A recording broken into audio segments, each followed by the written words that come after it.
Hello doctor.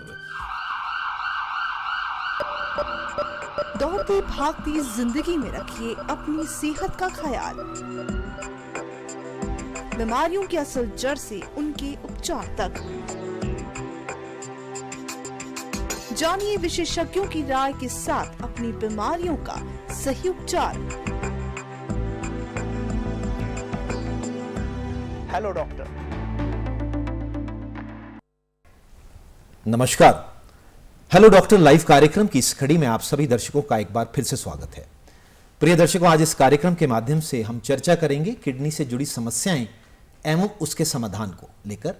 आज हमारे बीच सादर आमंत्रित हुई हैं हिमाचल की पहली नेफ्रोलॉजिस्ट के रूप में डॉक्टर कामाक्षी सिंह जी। डॉक्टर कामाक्षी जी, आपका बहुत बहुत स्वागत है इस कार्यक्रम में। आज का बहुत ही विशेष कार्यक्रम है किडनी।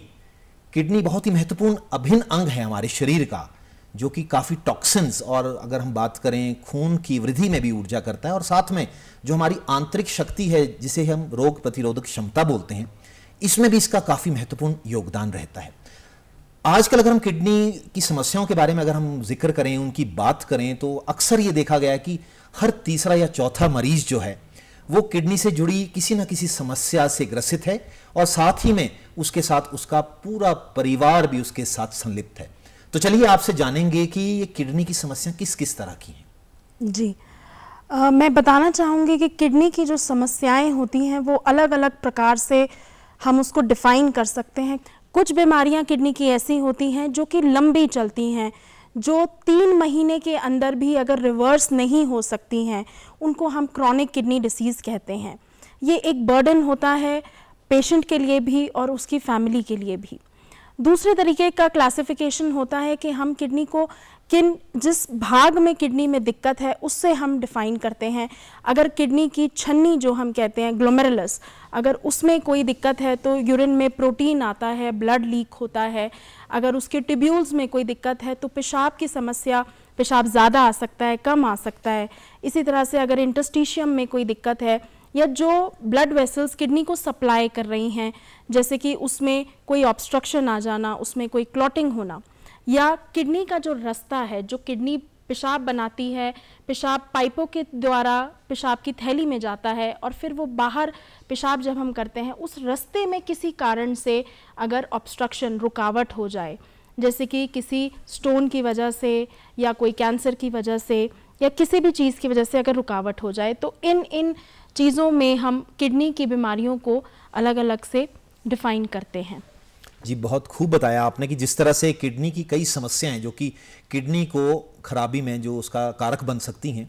आपने कहा मोटे तौर पे कि एक सर्जिकल है, एक नॉन सर्जिकल है, एक एज से रिलेटेड है और एक सिचुएशनल रिलेटेड है, बिल्कुल, जिसको कि एक्यूट किडनी इंजरी भी हो सकते हैं। और आपने बखूब बताया कि अगर 3 महीने से ज़्यादा अगर की कोई बीमारी, आंतरिक बीमारी है जिसे जो कि लाइलाज है, जिसको कि आप भांप नहीं पाए समय पे, और वो बाद में उग्र रूप किडनी को खराबी में ले सकती हैं।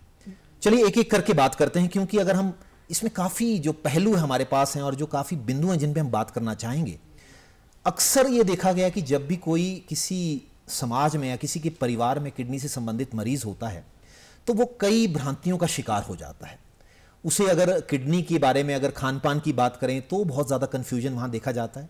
अगर ट्रीटमेंट की बात करें, ट्रीटमेंट के विकल्प भी अगर हैं, जो इसमें एक सर्जिकल, नॉन सर्जिकल हैं, इन्वेजिव विकल्प हैं, जो कि आगे एडवांस किडनी डिजीज़ में डायलिसिस के रूप में उसके भी कई विकल्प हैं।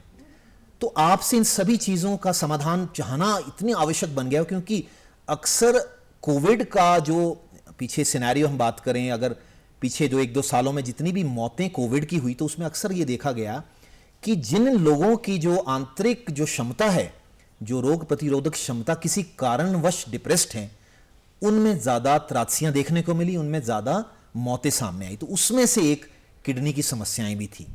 तो आज क्यों ना हम इस तरह का एक संकल्प लें जिससे कि हमारे जितने भी दूर दराज क्षेत्र में हमारे जो दर्शक हैं और जिनके परिवार में इस तरह से कोई ग्रसित मरीज हैं किडनी से, तो ग्रसित ही होगा वो ज़रूर, पर उससे ज़्यादा जो वो ग्रसित है और उससे ज़्यादा जो समस्या मानसिक उत्पन्न हुई होगी, उसका भी आपसे समाधान लेना चाहेंगे। चलिए पहले बिंदु पे बात करते हैं।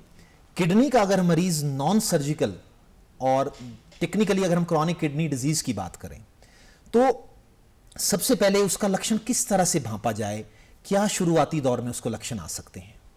देखिए, मैं बताना चाहूँगी कि किडनी डिसीज़ ज़रूरी नहीं है हर किसी को हो। कुछ हमारे अंदर रिस्क फैक्टर्स होते हैं जिससे हम ज़्यादा प्रोन होते हैं किडनी डिसीज़ होने के। जैसे कि हमारा अगर किसी की फैमिली हिस्ट्री है कि किडनी डिसीज़ की, किसी को कोई पेशेंट के घर वाले, पेरेंट्स स्पेशली, भाई बहन अगर डायलिसिस पे थे या उनको किडनी की दिक्कत है, तो आपको सतर्क रहना पड़ेगा और अपना किडनी की जांच रेगुलरली करानी पड़ेगी। अगर आप डायबिटिक हैं, अगर आप हाइपरटेंसिव हैं, मतलब रक्तचाप और मधुमेह की बीमारी जो है, ये लीडिंग कॉज हैं, ये सबसे ज़्यादा कॉमन कॉज है जो किडनी को इन्वॉल्व करते हैं। अगर आप डायबिटिक हैं तो आप में इतनी अवेयरनेस होनी चाहिए कि आप अपना किडनी का test right from the diagnosis, at the point of diagnosis of diabetes, it is important कि आप उसी समय अपना किडनी का इवैल्यूएशन भी कराएं। और जिस तरह का उस समय आपकी रिपोर्ट आती है उसी हिसाब से हम आपको ईयरली या 6 मंथली फॉलोअप के लिए आगे बताया जाएगा। तीसरी चीज़ ये होती है कि जैसे कुछ ओबेसिटी हो गया, ये लाइफस्टाइल इश्यूज़ होते हैं। आजकल हम देखते हैं ओबेसिटी एक बहुत बड़ा लाइफस्टाइल इशू है। वज़न बढ़ना, और वज़न बढ़ने से जो है हमारे किडनी को जो नेफ्रॉन्स होते हैं, जो उनका फंक्शनल यूनिट होता है, उन्हें ज़्यादा काम करना पड़ता है, उनके ऊपर ज़्यादा प्रभाव आता है। तो उसको कम करना, हमें अपना वेट जो है रेगुलर एक्सरसाइज के साथ कंट्रोल में, नियंत्रण में रखना चाहिए। दूसरी चीज़, हमें कोई भी एडिक्शंस जैसे स्मोकिंग, अल्कोहल, ये सारी चीज़ें, ये जितने भी एडिक्शंस होते हैं, ये हमारी किडनी की बीमारियों को एक्सेलरेट भी करते हैं और उनकी बीमारी का कारण भी बनते हैं। तो ये लाइफस्टाइल, खान पान में जो हम लेते हैं, जैसे कि पैक्ड फूड्स जो होते हैं, जो कैंड फूड्स होते हैं, ये बेवरेजेस, सॉफ्ट बेवरेजेस जो होती हैं, इनमें कुछ मात्राओं में ऐसी होता है जो किडनी को डैमेज करता है। अगर आप लॉन्ग टर्म पे बहुत अधिक मात्रा पे ये सब चीज़ें लेते रहेंगे तो इसमें खान पान का आपको बहुत सावधानी से ध्यान रखना पड़ता है। दूसरा, जैसे किसी को हार्ट की प्रॉब्लम है तो उन पेशेंट्स को भी उसमें किडनी इन्वॉल्व हो सकती है, क्योंकि ये इंटरलिंक्ड है। हमारे शरीर के सारे अंग जो हैं, ऑर्गन्स हैं, वो इंटरलिंक्ड है। अगर हार्ट में किसी को दिक्कत है तो उसकी किडनी भी इन्वॉल्व हो सकती है। तो उसके लिए आपको सतर्क रहना चाहिए कि मुझे अगर हार्ट की प्रॉब्लम हुई है तो मुझे अपना किडनी भी साथ में इवैल्यूएट कराना है, या मेरे को लिवर की दिक्कत है तो उसमें किडनी भी इवैल्यूएट होनी चाहिए। ये अवेयरनेस आना बहुत ज़रूरी है, क्योंकि जब तक आपको ये पता नहीं होगा आप उसको टेस्ट नहीं करा पाएंगे और वो मिस हो सकता है। जी, बहुत खूब बताया आपने कि जो मधुमेह है और जो हाइपरटेंशन है, ओबेसिटी है, तो ज़रा भी आप घबराएं ना इसको लेकर कि आपको किसी कारणवश मधुमेह हो गया या आप हाइपरटेंशन के काफ़ी लंबे अरसे से आप इसके पेशेंट हैं। तो आपके अगर ये जो कंट्रोल्स दिए जाते हैं, जो आपके डायबिटीज़ के पैमाने हैं, उनके पैरामीटर्स हैं, ब्लड प्रेशर अगर आपका नॉर्मल है, सो आपको बिल्कुल भी घबराने की ज़रूरत नहीं है। आप बेशक कितने वर्षों से भी अगर डायबिटिक और ब्लड प्रेशर के भी मरीज़ क्यों ना हों, पर अगर आपके ये जो जितने भी पैरामीटर्स अगर नियंत्रण में हैं तो आप अपनी किडनी को भी सुरक्षित रख सकते हैं। जिस तरह से जिक्र किया आपने, जो मदिरापान है या धूम्रपान है, आपने बताया ये भी डायरेक्टली या इनडायरेक्टली किडनी को प्रभावित करता है। और बहुत ही खास जिस बात पे आपने फोकस किया, लाइफस्टाइल, जो जीवन शैली है, वो अगर हम शुरुआती दौर में ही ठीक रखें तो फिर आगे आने वाले समय में आप अपनी किडनी को भी सुरक्षित कर सकते हैं, जो कि आप बता रहे हैं जैसे इंटरलिंक्ड हैं सारी चीज़ें।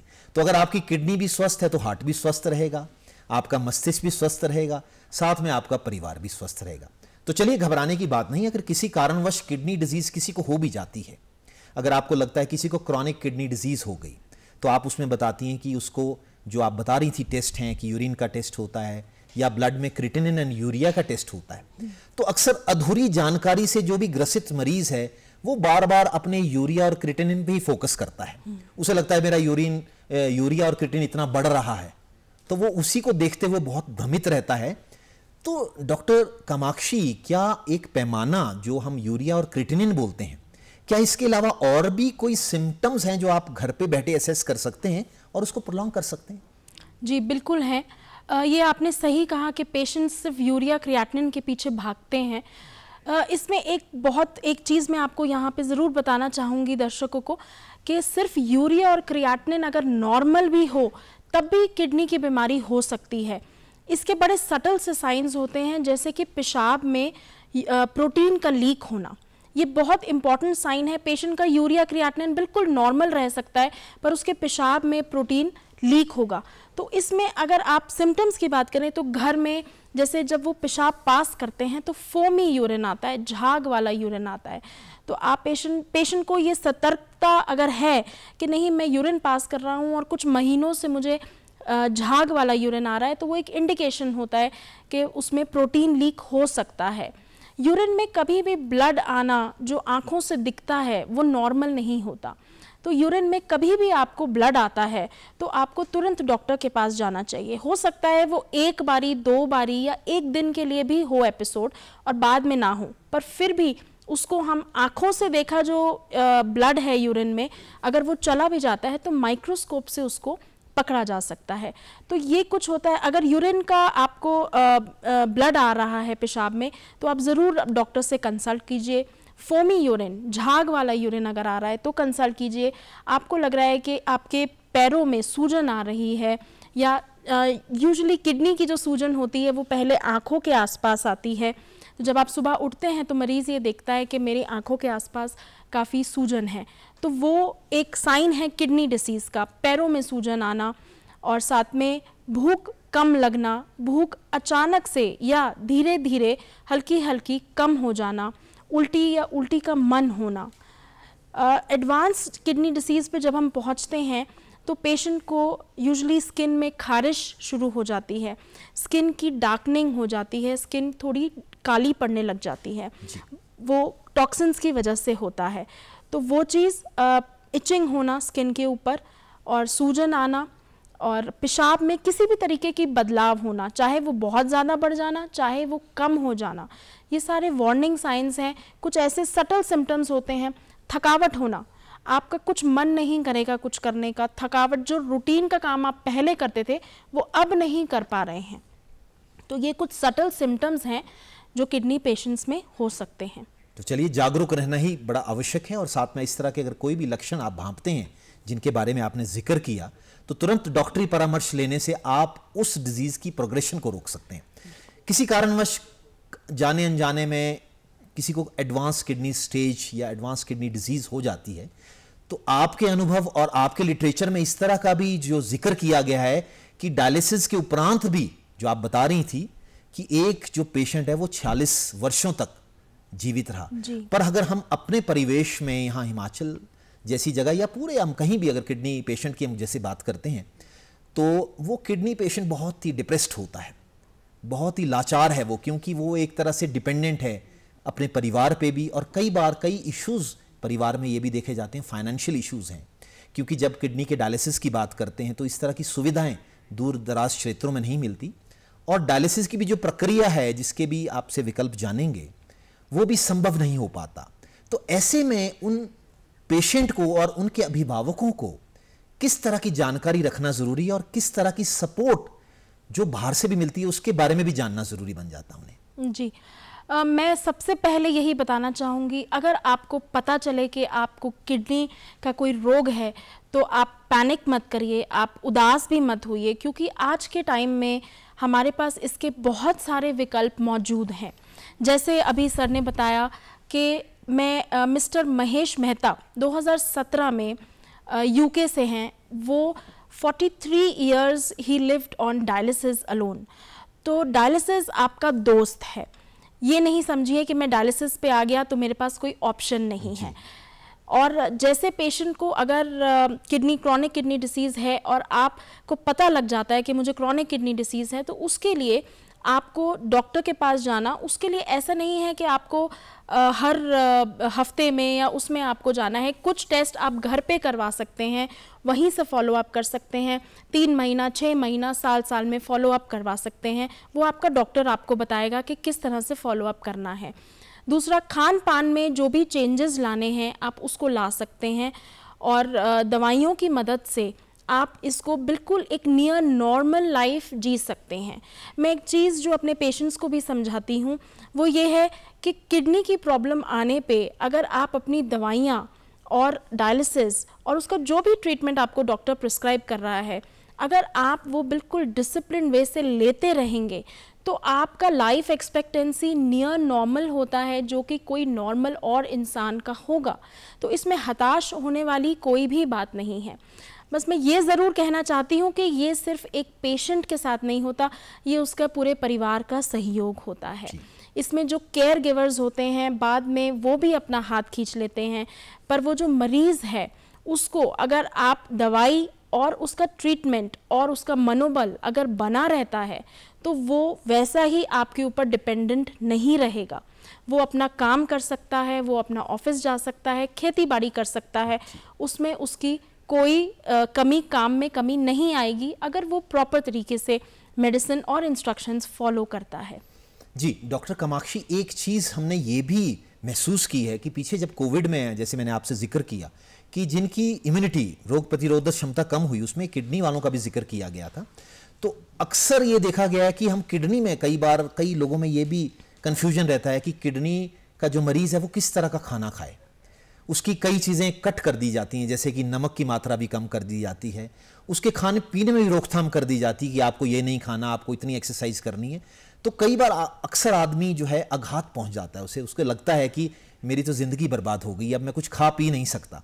तो आप क्या बताती हैं कि एक नॉर्मल व्यक्ति में और ख़ासतौर पे जो किडनी की बीमारी से ग्रसित है एडवांस स्टेज में, अभी डायलिसिस शुरू नहीं हुआ है, उसको खान पान किस तरीके का करना चाहिए? कई बार अक्सर वो उबली हुई सब्जियां पे ही चला रहता है, या कई बार अक्सर ये भी देखा जाता है कि उसे मिलेट्स है या कुछ और इस तरह की चीज़ों का ही सेवन करने का हिदायत दी जाती है। तो क्या वो किडनी की वो जो यूरिया क्रिएटिनिन, उसमें तो रोकथाम हो सकती है, पर उसकी जो इम्यूनिटी, आंतरिक इम्यूनिटी है, उसको बढ़ाने का क्या विकल्प आप हमारे दर्शकों को दे सकती हैं? बिल्कुल जी, ये बहुत ही इम्पॉर्टेंट सवाल है, क्योंकि जो पेशेंट्स किडनी डिसीज़ के डायलिसिस पे नहीं होते उनका खान पान अलग होता है, जो डायलिसिस पे आ जाते हैं उनका खान पान अलग होता है, जो ट्रांसप्लांट कर चुके होते हैं उनका खान पान अलग होता है।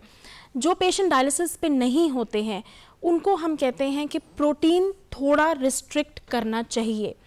प्रोटीन इसलिए रिस्ट्रिक्ट करना चाहिए क्योंकि जो भी हमारा प्रोटीन के बॉडी जब यूज़ करती है तो उसमें से जो नेट एसिड लोड हमारी बॉडी में बनता है, उससे किडनी का जो बीमारी है वो आगे थोड़ी उसकी स्पीड बढ़ जाती है।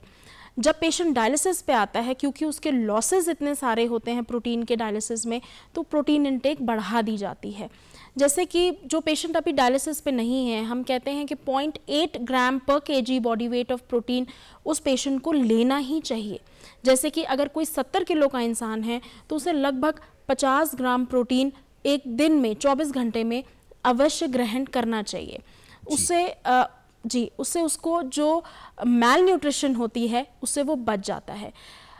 इस स्टेज में हम ज़्यादातर पेशेंट्स को एडवाइस करते हैं कि फ्रूट्स एंड वेजिटेबल्स का जो सेवन है वो बढ़ा दिया जाए, क्योंकि उससे एसिड लोड बढ़ता नहीं है और उनकी मैल न्यूट्रिशन जो है वो नहीं आती है।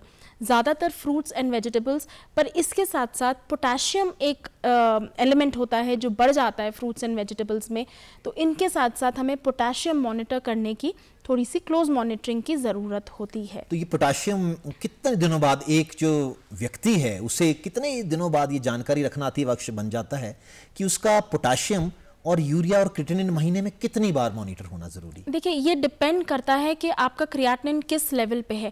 अगर आप CKD stage 1 and 2 initial stages में हैं तो आपका क्रिएटिनिन हम 6 मंथ्स पे या ईयरली बेसिस पे भी रिपीट करा सकते हैं। पर अगर क्रिएटिनिन ज़्यादा है, आपकी स्टेज डायलिसिस के करीब आती जाती है, तो हम कभी कभी हफ्ते में या 15 दिन में भी क्रिएटिनिन और पोटेशियम रिपीट कराते हैं। अगर जैसे स्टेज 3 की हम बात करें, सीकेडी स्टेज 3 जो मोस्ट प्रेवलेंट है पॉपुलेशन में, जहाँ पे उनका जो जीएफआर है, जो किडनी काम कर रही है, वो लगभग 40-50% काम कर रही होती है, तो उस स्टेज में हम यूजुअली 3 महीने पे किडनी के टेस्ट कराते हैं, यूरिया, क्रिएटिनिन, सोडियम, पोटेशियम, इन सब के हम टेस्ट कराते हैं, यूरिक एसिड के, और दवाइयों को उस हिसाब से मॉडिफाई किया जाता है। अगर आपका पोटेशियम बढ़ा हुआ आता है तो आपको दवाइयाँ और साथ साथ इसको रिस्ट्रिक्ट, फ्रूट्स को रिस्ट्रिक्ट करने के लिए बताया जाता है। पानी की मात्रा भी बोली जाती है कि पानी की मात्रा कितनी? बिल्कुल, पानी की मात्रा के लिए डिपेंड करता है कि पेशाब कितना आता है पेशेंट को। अगर उसको 1-1.25 लीटर पेशाब आ रहा है तो पानी की मात्रा जो है वो अपनी बढ़ा सकते हैं, या उतने जितने यूरिन आ रहा है प्लस वो 600-700 ml या 1 लीटर तक उससे एक्स्ट्रा ले सकते हैं। अगर उनको पेशाब ही 500-600 ml आ रहा है तो वो रिस्ट्रिक्ट करने की ज़रूरत रहती है, पानी की मात्रा रिस्ट्रिक्ट करने की ज़रूरत है ताकि वो स्वेलिंग ना आए। और ये इसका बहुत आसान तरीका है, घर पे रोज़ वेट, डेली वेट रिकॉर्ड करिए अपना, क्योंकि जो वज़न रोज़ बदलेगा वो पानी से बदलेगा, जो वज़न खान पान से बढ़ेगा वो हफ्तों में, महीनों में बढ़ता है। जी, तो और एक अगर मैं आखिरी प्रश्न आपसे भी करना चाहूँगा कि वैक्सीनेशन हम करते हैं, एडल्ट वैक्सीनेशन, तो किडनी मरीजों को किस तरह का वैक्सीनेशन किस किस अंतराल पे करना आवश्यक है? जी, किडनी पेशेंट्स को 3 तरह की वैक्सीनेशन तो मस्ट होती हैं। हेपेटाइटिस बी जो काले पीलिए का हम वैक्सीन लगवाते हैं उसमें डोज भी डबल होती है किडनी पेशेंट्स में और फ्रीक्वेंसी भी डबल होती है। 1 महीना, फिर 1 महीने के गैप में 2 महीने और 6 महीने के गैप में, ऐसे 4 डोजेस लगती हैं जो एक सुई दोनों बाजुओं पे लगाई जाती है हर बार। दूसरा निमोनिया की वैक्सीन होती है जो 1 बार लगती है, फिर 2 महीने बाद और फिर 5 साल बाद लगती है। और एक फ्लू की वैक्सीन होती है जो हर साल लगती है। जी, तो डॉक्टर कामाक्षी सिंह, आपने बहुत ही महत्वपूर्ण जानकारी, जो कन्फ्यूजन थी, अभी तो कन्फ्यूजन बहुत ज़्यादा है, पर इतने एक समय में जो आपने एक संक्षिप्त रूप में एक बहुत ही महत्वपूर्ण जानकारी हमारे दर्शकों से साझा की, तो मैं उम्मीद करता हूं कि हमारे दर्शकों में ये जो खौफ किडनी से रिलेटेड समस्याओं का था और जो भी कन्फ्यूजन थी वो ज़रूर दूर की होगी। और साथ में आपको बधाई भी मैं एडवांस में देना चाहूँगा कि आप एक उभरती हमारी नेफ्रोलॉजिस्ट के रूप में इंदिरा गांधी आयुर्विज्ञान महाविद्यालय में जल्द ही नजर आएंगी। इसके लिए भी मैं आपको एडवांस बधाई देता हूं। Thank you. तो दर्शकों, ये था हमारा आज का कार्यक्रम। उम्मीद करते हैं आप कार्यक्रम आपको जरूर पसंद आया होगा। अगली बार हम फिर मुलाकात करेंगे एक नई समस्या और एक नए विशेषज्ञों को लेकर। तब तक के लिए आज्ञा दीजिए। नमस्कार।